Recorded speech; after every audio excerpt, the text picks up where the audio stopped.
the sound of a ticking clock and the low hum of fluorescent lights. Boston, Suffolk County Courthouse. A week ago, 12 ordinary citizens swore an oath to uphold justice. Today, they're all gone. It was supposed to be an open and shut case. The jury filed their verdict, guilty of second-degree murder. The defendant, Michael Trent, simply stared back at them, his lips trembling into a faint, chilling smile. It was the kind of smile you remember even when you close your eyes, the beginning of something that would haunt Boston forever. As the 12 jurors filed out of the courtroom, tired but relieved, none of them knew it would be the last time they were ever seen together. The first to vanish was juror number 4, Linda Barrow. She pulled up to her house late that night, juggling groceries and her phone. "Yeah, it's over. Guilty. Finally," she said. "I just want to sleep for a week." A faint whisper behind her made her freeze. She turned. Nothing. Hurrying inside, she locked the door behind her. Her silhouette moved once past the window, and then disappeared. The next morning, her car was still in the driveway. Groceries were rotting on the porch. There was no sign of a struggle, not a drop of blood, not a single print. Just silence. Soon, a pattern emerged. At police headquarters, Detective Elena Ruiz stared at a whiteboard with the names of all 12 jurors. Red pins now marked 3 of them. Missing. "You think this is connected?" her captain asked. 3 jurors, same case, vanished in a week, Elena replied. "I don't believe in coincidences."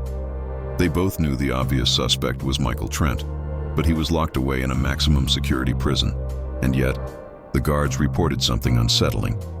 He was always smiling. As the city slept, the justice system began to unravel, one juror at a time. On the 4th night, thunder rolled over a grimy motel on the edge of the city. Juror number 8, Malcolm Dean, was in a full-blown panic. "Listen," he pleaded into his phone. "You saw the news? They're gone.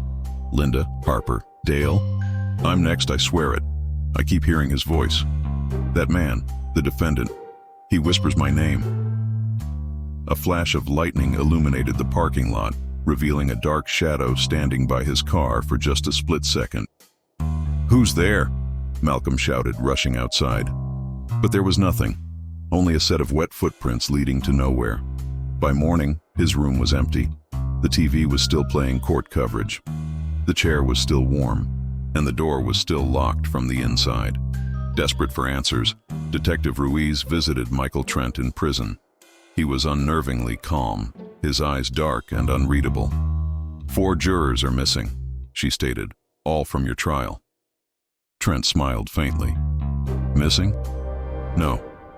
They've just remembered." "Remembered what?" she pressed. "What they did," he said, leaning forward and lowering his voice to a whisper. "You think guilt disappears when you close the courtroom door? It lingers. It follows. Sometimes," he said, his voice dropping even lower. "It calls you home." Elena stiffened. He spoke like a man who knew far more than he should, and in his eyes, there was no fear, only pity for everyone else. Back at the station, Elena dug through old evidence from the trial, searching for anything she might have missed. She found a backup DVD from a secondary courtroom camera. She hit play. The footage showed the trial, the judge, the jurors. But something was wrong. Frame by frame, the video began to glitch.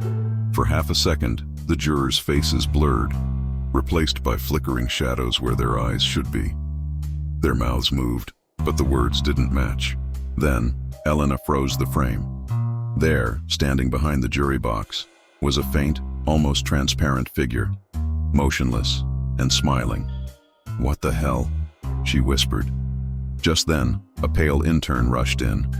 "Detective, you need to see this." He handed her a USB drive containing an email from an anonymous sender. Elena plugged it in. Body cam footage flickered to life. It was from Linda Barrow, the first juror to disappear. She was running through a dark parking garage, sobbing. "I see him everywhere," she cried, breathless. "Even when I close my eyes, he's there. The man we convicted. He's not in jail. He's in us." Suddenly, a low, distorted, almost mechanical voice cut through the static. The jury must be complete. The footage went black. Elena realized with dawning horror that the truth doesn't always set you free. Sometimes, it demands company. A tip led Elena to an old abandoned house on the city's outskirts. Inside, newspaper clippings of the trial covered the walls. Photos of each juror were tacked up, with dates crossed out next to most of them.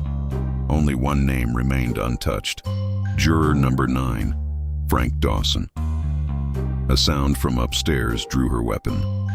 As she climbed the creaking stairs, the hallway flickered with the red and blue police lights from outside. A door was slightly ajar. Pushing it open, her light fell upon Frank, lifeless. Scrawled in blood on the wall below him were 3 words: guilty, all of us. Elena trembled. This wasn't revenge, it was a confession. The next morning, the police station was chaos. With only 5 jurors remaining, the city was in a panic. As Elena stared at the list of survivors, her phone buzzed. A voicemail. A distorted voice whispered, "Detective Ruiz, your turn." The line went dead. For the first time, she understood. She wasn't just investigating this case. She was part of it. That night, Elena returned to the scene of the crime, the courthouse. She walked slowly into the empty courtroom, her flashlight beam cutting through the dust. Every juror's seat was occupied.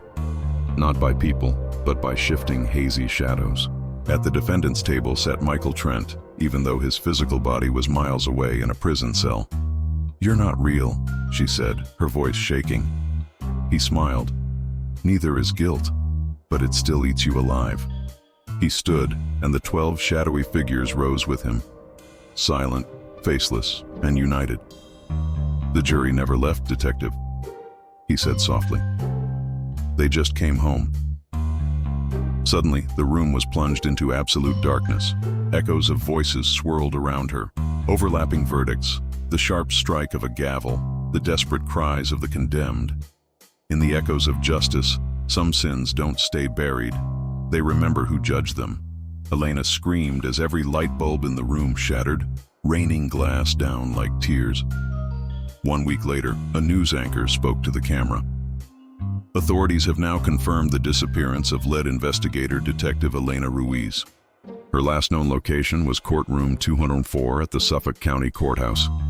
Surveillance footage of the area shows nothing unusual.